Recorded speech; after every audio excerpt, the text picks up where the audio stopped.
Hi, my name is Aisha. Welcome back to my channel. Thank you for clicking on this video. I hope you enjoy it.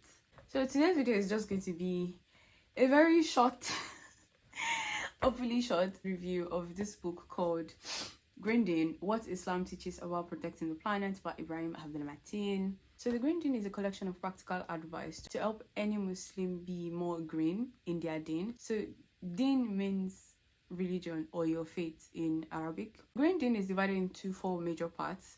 The first part is titled Waste. Second part is called What. The third part is Water, and the last part is Food.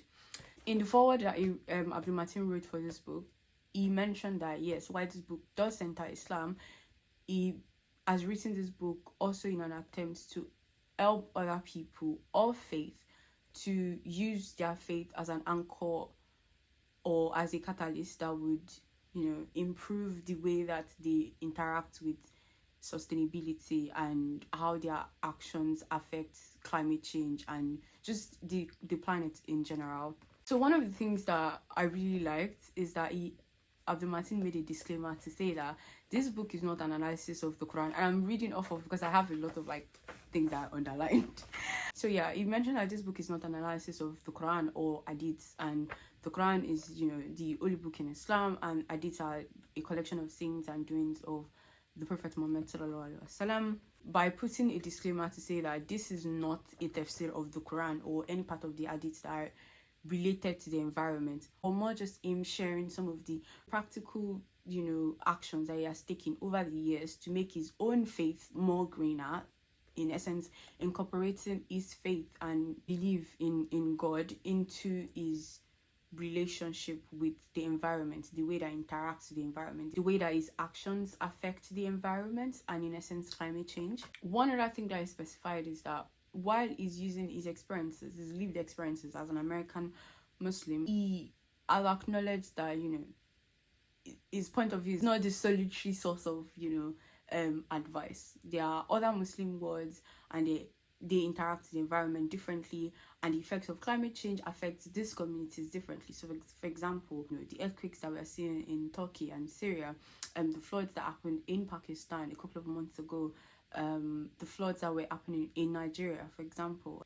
All of this community, many of them are Muslim communities, and they see the effects of the years of climate change differently, and so the ways that their lived experiences would inform how they would recommend that people make their deen greener would be different. So I like that he pointed that out, because it kind of takes away that sense of main character energy that American narratives sometimes have. So one of the major things that I really took away from this book, and I believe this is a big focal point in the book, is the way that Abdulmatin has retaught this popular hadith that says Rasulullah sallallahu alaihi wasallam, the Prophet Muhammad sallallahu alaihi wasallam, has said that wherever you may be at the time of prayer, you may pray, for it, the earth, is all a mosque.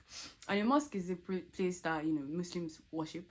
And in saying that the earth is a mosque for you, it means that every place on earth is sacred, because the mosque is a sacred place. So Abdulmatin is the way that he has retorted is saying the way that we interact with the mosque in terms of how sacred the mosque is, we should transfer that feeling to the way that we interact with the earth, and by extension the way that we pollute the earth, the way that we obtain from earth, the way that we utilize what the earth has given to us.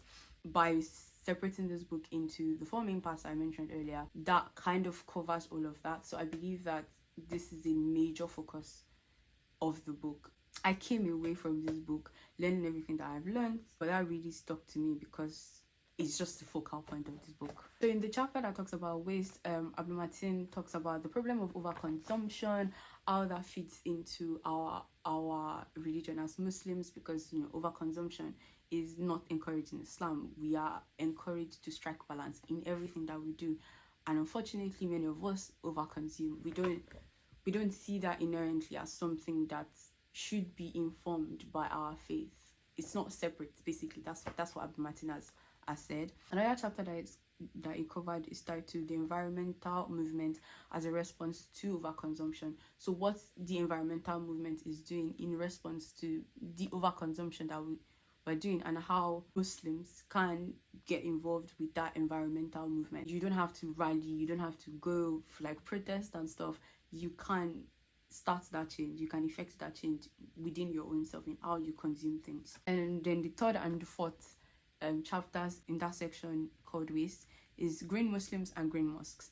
And this chapter just basically covers the Muslims that are actively trying to be greener in their deen, as well as mosques that are making active effort to, you know, be sustainable environmentally in terms of, you know, the way they interact with the environment. He mentioned a couple of mosques around the world and, you know, the kind of activities that they are doing to be more environmentally sustainable. In the part titled What, Abdulmatin has crafted 4 different chapters. The first chapter is called Energy from Hell. The second chapter is Energy from Heaven. And the energy that Abdulmatin has referred to as energy from hell are coal, gas, and oil, and how obtaining this energy has inherently led to many of the environmental issues that we face till today. You know, coal, gas, and oil, they are the main source of, you know, pollution for us because we want to get energy.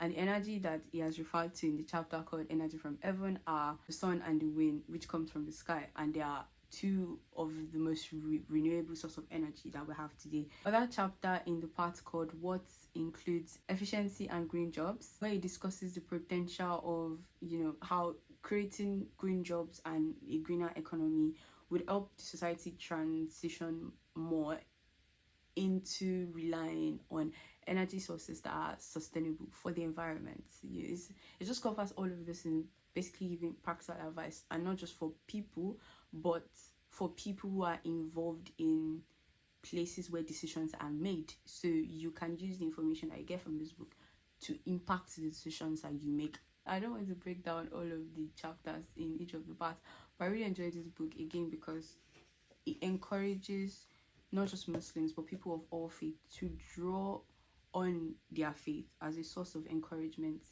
in how they interact with the earth and how they can begin their journey towards being sustainable. So one of the practical things that I've been doing since I read this book is when I do my ablution, and I used to always try to do this, but when I do my ablution, I make sure that the water is not running. Like it's not very easy, but I try my best to make sure that the water is not running.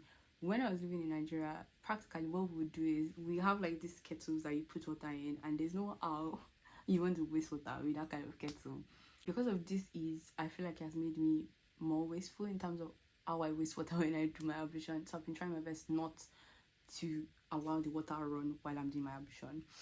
Also, when I do, you know, things, for example, like ghusl is very, very specific, basically like a cleansing bath that you do.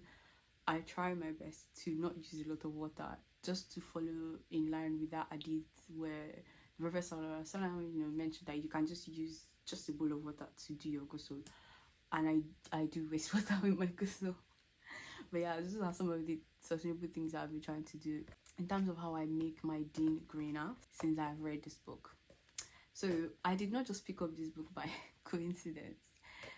I did start reading about like climate change and the environment last year. I read I think 1 or 2 books about it last year, but I joined a campaign earlier this year called 2 Billion Strong. This is a campaign that's set out to get more Muslims involved with conversations about climate change and sustainability, and I read this book off of that campaign to contribute to that campaign. I would leave a link to the website for 2 Billion Strong in my description box.